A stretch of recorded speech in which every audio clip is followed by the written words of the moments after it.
여기 보니까 상가가 있습니다. 상가가 있고, 그리고 아카데미 프라자 1층 106호 외 1개. 자, 이 물건 같은 경우는 이제 2개의 호수가 나온 건데, 여러분들이 경매로 아니면 공매로 볼 때 외자가 있으면 외를 항상 플러스로 바꿔 놓는다. 이 습관을 좀 들여야 돼요. 그래야 여러분들이 물건을 헷갈리지 않게 분석을 할 수 있습니다. 자, 얘 같은 경우는 이제 건물 면적이 이렇게 있고요. 1층 106호 외 1개호라고 했으니 플러스에서 1개 더 있는 거고, 건물 면적이 37.97평이잖아요. 그러면 2개가 37.97이다 라고 생각하시면 돼요. 그리고 얘 같은 경우는 지금 감정 가격이 5억 5,200만 원입니다. 그러니까 여러분들 항상 이 금액에서 최저가가 되면 이제 뭐 30% 할인이 됐다, 이런 할인가를 적용해서 경매와 공매에서 살 수 있게 되는 겁니다.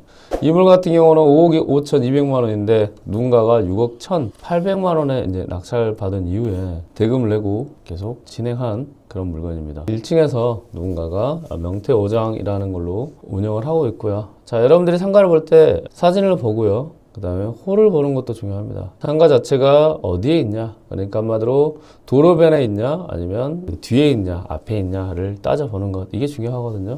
그러면 지금 이게 상가가 있는 코스예요. 그러면 도로가 지금 여기에 있냐 여기에 있냐, 사람들이 여기로 왔다 갔다 하느냐 여기에 있냐, 사람들이 여기로 왔다 갔다 하냐 하를 여러분들이 이 상가 모양 가지고 좀 찾아서 여기에 있는 호스가 경매로 어디 도로에 붙어서 있는지를 보는 것, 이게 굉장히 중요한 정보입니다. 자, 그러면 이 상가는 이렇게 해서 2개를 붙여 쓰는 거를 확인할 수 있네요. 그리고 상가 모양이 지금 약간 세모 쪽 이렇게 되어 있죠. 이걸 가지고 여러분들이 볼 수 있는 게, 자, 그 다음 얘를 보면 이제 알 수 있어요. 이 작게 되어 있지만 이 경매 나온 상가는 여기 하나, 그 다음에 여기 하나라는 걸 알 수 있죠. 그러면 사람들이 이렇게 지나가는 도로 사이에 있다는 것을 알 수 있습니다. 자, 여러분들은 자영업을 하시는 분들을 조금 이해하는 게 좋아요. 어떤 걸 이해하면 좋냐, 특히 식당 같은 경우는 한 3년 정도 이상 영업을 하시는 분들은요, 자리를 좀 잡은 거예요. 자영업 하시는 분들, 특히 식당 같은 경우는 단골 손님에 대한 개념이 있잖아요, 우리나라는. 그래서 여러분들이 1층 상가가 나왔을 때, 그리고 지금 영업 중인 상가가 나왔을 때 내가 이 상가를 투자할 수 있냐 없냐를 따져보는 거를 로드뷰를 보면 돼요. 그러면 우리가 과거에서 볼 수 있는 이 코로나 이전인 18년을 보는 거예요. 18년에 봐도 여기에 뭐가 있죠? 똑같이 있죠. 명태 어장이라는 게 있죠. 그러면 18년부터 지금 23년 5월까지도 계속 영업을 하고 있었어요. 이제 6년 되셨거든요. 자, 그러면 언제부터 있었는지 2016년에도 명태 어장이 있네요. 자, 여러분들이 이렇게 2016년부터 이분은 영업을 계속 했던 분이신 거예요. 이게 뭐가 있나요? 의자들이 이렇게 있죠. 이건 이제 2가지 용도로 사용해요. 2가지. 하나는 식사를 다 하시고 나와서 좀 쉬는 공간, 또 하나는 웨이팅이에요. 웨이팅. 그러면 이 말은 웨이팅까지 할 정도로 영업이 잘 되는 곳이고, 여기는 아예 단골이 딱 잡은 거예요. 자리 잡아가지고. 이런 것은 뭐냐, 무조건 재계약이 가능해요. 왜 재계약이 가능하냐, 중요한 거는 보증금도 중요하긴 하지만 이분들한테는 이 상가를 운영하고 인테리어하고 여러 가지에서 내가 향후에 이 상가를 다른 사람한테 넘겨주고 나왔을 때 받을 수 있는 이 권리를 팔고 나올 수가 있어요. 이게 돈이에요, 돈. 현금입니다. 그리고 1층은 또 하나 더 있어요. 위치가 좀 괜찮으면 1층 자체만으로도 권리금이 생겨요. 이게 바닥 권리금이라고 표현합니다. 그러면 이런 물건 같은 경우는 이제 권리금이 3가지가 섞을 수가 있는 거예요. 하나는 영업, 2번은 시설, 3번은 바닥. 그러면 이렇게 여러분들이 로드뷰를 통해서 과거와 현재를 봤을 때 최소한 3년 이상 영업했던 거는 여러분들이 보증금을 조사하는 게 아니고 이런 권리금을 조사하는 겁니다. 조사를 해서 이분이 이 시세가 권리금이 얼마 정도면 형성되어 있다고 하면 이게 향후에 이분하고 재계약을 할 때 뭘 할 수 있냐? 월세를 높여받을 수가 있는 거예요.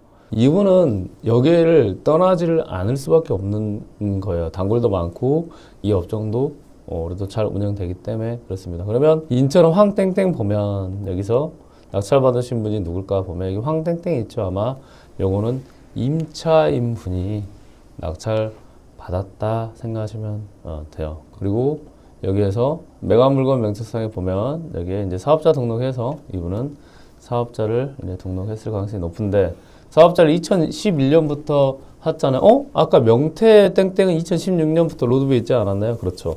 이분은 이 황땡땡인 분이 처음에 영업을 시작한 다음에 2011년부터 시작한 다음에 영업하시다가 업종을 바꿨다고 생각하시면 돼요.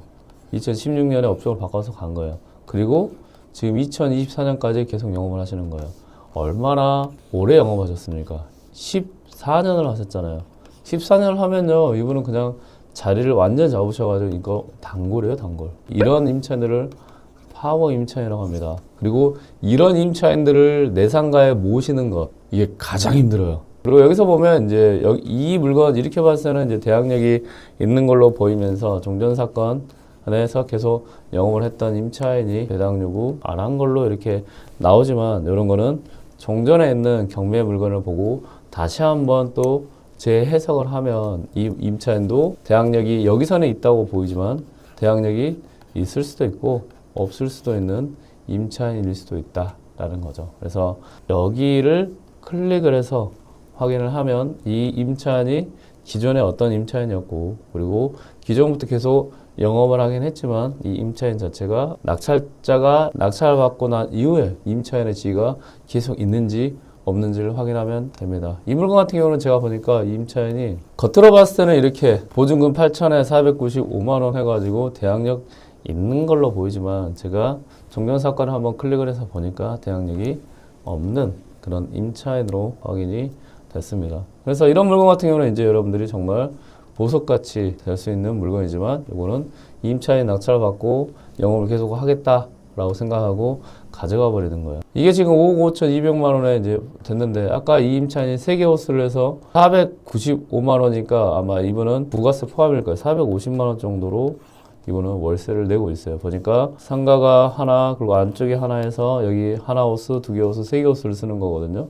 경매는 2개가 나왔다고 하면 이 월세만 해서 뭐 앞에 150 어쩌고저쩌고 뭐 최소 한 300만 원 이상은 되지 않을까요? 그러면 이 300만 원일 때 이러한 물건 같은 경우는 한 4% 정도 요즘 수도권에 인천하거든요. 그러면 이 물건의 가치는 이제 4%에서 3% 정도 적용해서 계산하면 물건의 가치가 나옵니다. 300 곱하기 12 나누기 뭐 0.04 하면 이 물건의 가치가 나오죠. 이 물건은 최소 얼마짜리라고요? 9억짜리예요 지금. 9억짜리가 감정평가 얼마에 나왔냐면 아쉽게도 5억 5천에 나온 거예요. 이게 여러분들이 상가를 공부해야 되는 이유예요. 근데 저게 아까 300만 원 월세였잖아요. 아까 왜 300만 원이냐고요? 이게 지금 3개 호스를 합친 걸 450이에요. 그러면 이제 2개 호스면 약 300으로 제가 잡은 겁니다. 그러면 여기서 여러분들이 아까 권리금조로 50이나 60을 플러스 할 수 있단 말이에요. 그러면 이 물건의 가치는 이거는 10억이 넘어가 버립니다. 그리고 보증금도가 한 8천 정도 됐죠. 그러면 이런 물건은 여러분들이 노후 대비 그래도 상가도 위치도 좋고 그리고 영업도 잘하고 있고 여러분들이 계속 물건을 가지고 있을 수 있고 향후에 이거는 임차인이나 다른 사람한테도 팔 수 있는 그런 물건이 되어버리는 거죠. 이 물건 같은 경우는 소유주가 낙찰받은 사람이죠. 낙찰받은 사람이 가지고 있다가 그 이후에 어떻게 했을까요? 또 근저당을 빌리고 가압류 어쩌고저쩌고 해가지고 결국은 개인 채무가 많아져가지고 경매로 나온 물건이다. 그러면 임차인하고는 소유주랑 개인 채무는 상관이 없습니다. 임차인 영업 잘하더라도 이런 건물주가 문제가 생겨서 경매에 나왔으면 괜찮은 거다 생각하시면 돼요. 이 물건은 진짜 좋은 물건이다 이거. 이 주한 올드 더 스테이라는 아파트가 여기 또 있고 지하철 그다음에 여러 가지가 이곳에 땅이 좀 잘 운영되는 위치 그리고 사람들이 걸어서 이렇게 갈 수 있는 위치라고 하면 여기는 1층은 영업이 잘 될 수밖에 없는 곳입니다. 이거는.